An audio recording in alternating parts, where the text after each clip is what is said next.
Welcome back, everybody. So my wife is going on a two-day trip.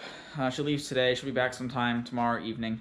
And before she left, she wanted her car vacuumed out and the interior wiped down. I mean, it's kind of silly and pointless washing the car because it's cold as crap outside and it's been raining for the past 3 days here in North Carolina.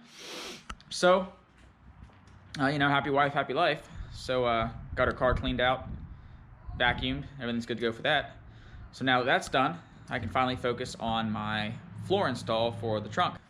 For those of you that follow me on Instagram, you saw the floor picture posted about probably two and a half weeks ago.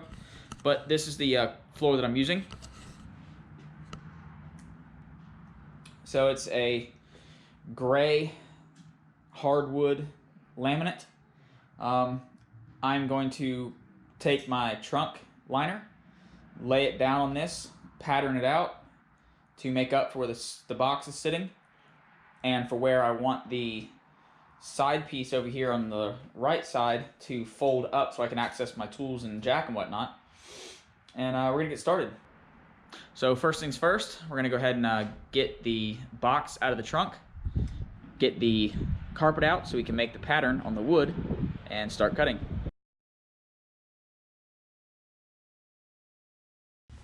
So this piece here is going to be folded up when I make the template or the pattern, because this doesn't need covered. This is only a flap that just helps hide this little ledge so it blends in with the walls of the trunk liner. So I'm going to go ahead and bring this down to about right there, I guess. That looks pretty good. And I will start transferring the pattern from the tape lines on here to below.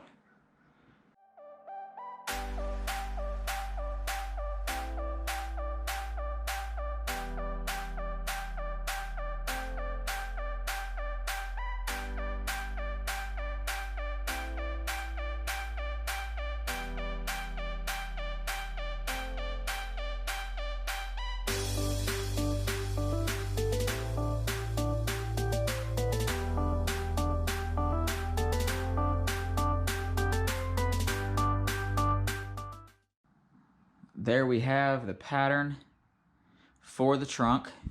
As you can see, the right side is missing its curve to make up for where the box is sitting currently.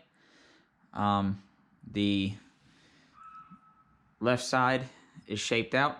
So basically, I'm going to be cutting on the inside of the tape. So that way, I'm getting a closest cut as possible to the actual dimensions of the trunk floor. So what I'm going to do now is I'm going to grab my X-Acto knife.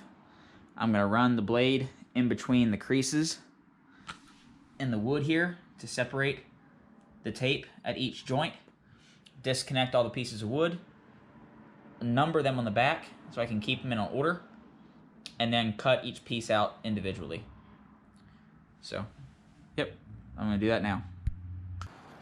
So there's all the pieces cut and separated.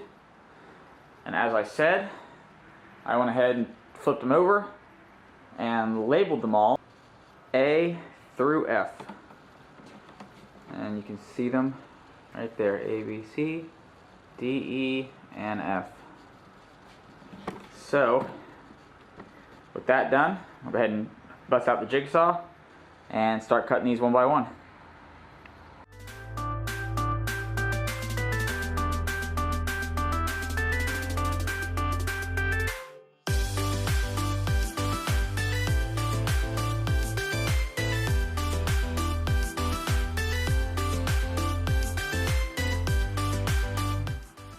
Well then, guess I need to relabel this A.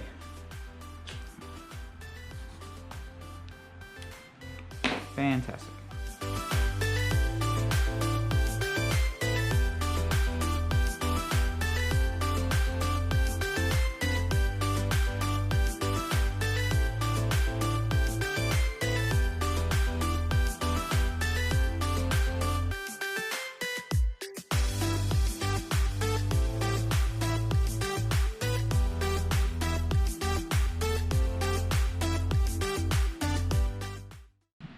Well, ladies and gentlemen, thanks to the season we are currently in, I'm out of daylight. And I got a mess to clean up. So I'm going to go ahead and get this knocked out, get it reset and clean again. And we will pick up with this build right about now. So it's a new day. It's nice and bright. The sun hasn't cascaded over the building yet, but when it does, it'll warm the space up real quick. So I'm happy about that. I got a couple things to do today to finish up the floor, but while it's daylight, I'll go ahead and show you what the floor looks like right now, and then we'll get into it. So here's the trunk as it sits now. Overall, it's not terrible fitment.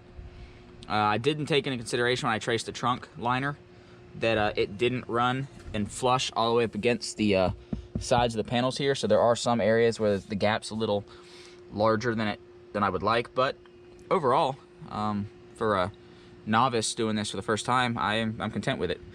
What will happen though today, now that it's daylight, these three pieces right here are getting replaced. I'm gonna recut them. The back is literally just a straight line, so that's easy. The front, if you remember, I traced the underside toward the back of the carpet because I wanted to have the ability to still use my pull tab if I needed to. I've just realized, after looking at this, that was a really stupid idea. It looks really silly having this notched here, this notched little area there. Even though it's an even notch, it still looks dumb.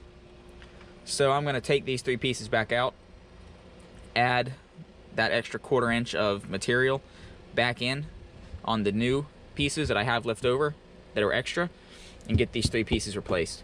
But before I do any of that, I gotta run to the store, so I gotta get some other stuff to finish the underside.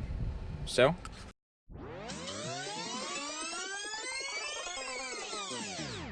now that that's done, let's go ahead and get inside and get this wood recut.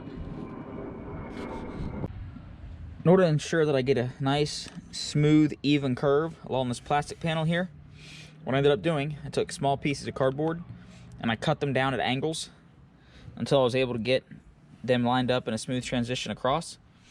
What I have here is I have it lined up on the corner of this piece, and it's stopping over here on the corner of this piece.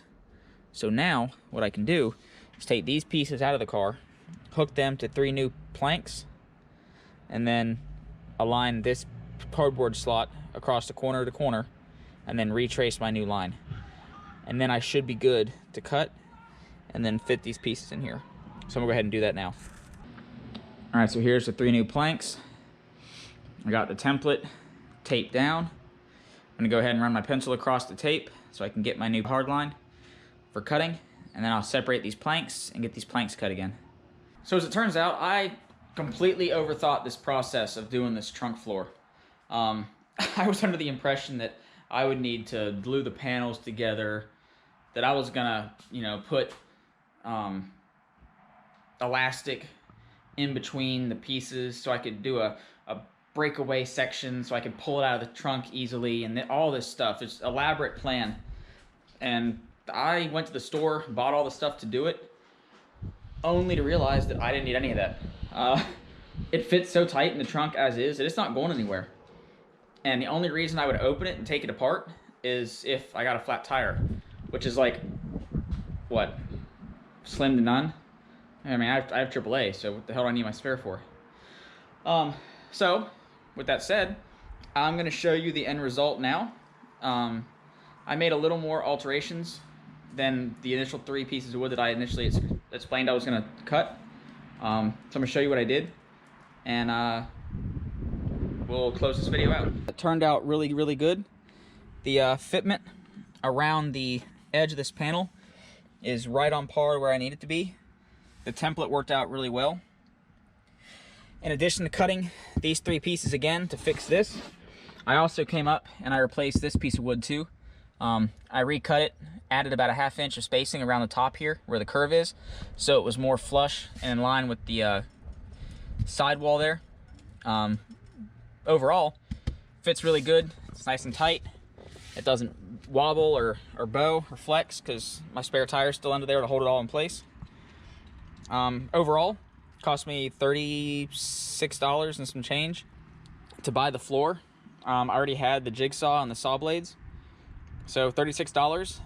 I highly encourage anybody who wants to do this to go ahead and do it. It makes the presentation of the trunk significantly better, and it's pretty easy. So yeah, overall I'm going to say 9 out of 10 for this project is what I'm going to rate it. It was a lot of fun. All right, well, that's going to do it for this one. If you're already a subscriber, thank you for tuning in week after week. And if you aren't a subscriber, go ahead and smash that subscribe button, hit that like. And if you know anybody that would be interested in the content as well, make sure you hit the share button, show them what's going on here. This information I put out, it's not platform specific. It can be utilized in any platform out there. So again, thank you for watching, and I will see you on the next one.